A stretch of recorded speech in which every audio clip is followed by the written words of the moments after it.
here's our peach tree, and you can see it's sending up a lot of new growth this time of year. The warm weather hits and the peach tree grows crazy with the new growth. Peaches need to be pruned in the summertime as well as in the winter time. And the reason that you prune them in the summertime is you want to control their size, particularly for a backyard garden.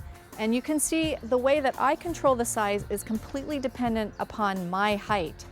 So as far as I can reach with my loppers, that's how tall I want my peach tree to stay.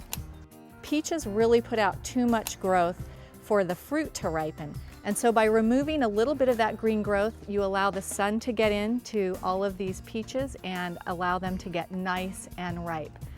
I'll come back in the winter, and that's when I'll go ahead and make those pruning cuts when I can actually see the structure of the tree better. Those pruning cuts I'll make to open up the inside of the tree so that it can have good air circulation, because that prevents some diseases. Another thing that you want to do is to thin your fruit so that you get no breakage on your branches once they get fully ripe. I think what we should do next is go plant a new tree. As you can see, first of all, we dug our hole. Take a look at your potted plant and make sure your hole is about twice as wide as the plant in its container. It's really important when you're planting anything that you amend the soil at that time and give your plant a really good growing environment. And the way that I'm going to do that is to just sprinkle the amendment on the top of the soil that I've excavated. And I'm going to just start mixing that into the existing soil. The next thing I'm going to do is mix in some fertilizer. And whenever you're using a fertilizer, be sure that you read the instructions on the back of the container. Fertilizers vary in strength, and you want to be sure that you're using the appropriate amount so that you don't burn whatever it is you're planting with too much fertilizer. This tree is about 2 feet tall, and the directions said we need about 1.5 cups of fertilizer.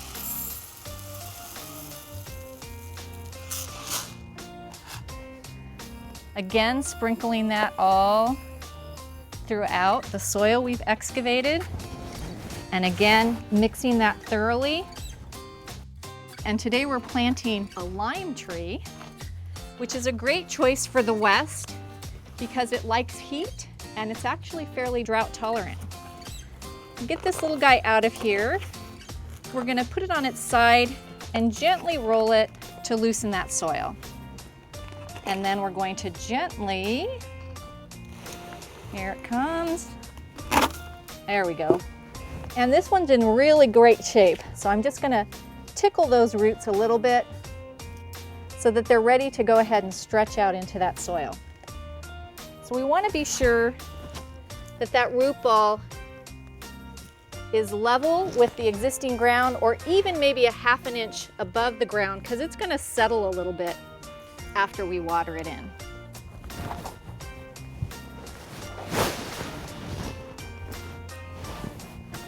That looks just about right.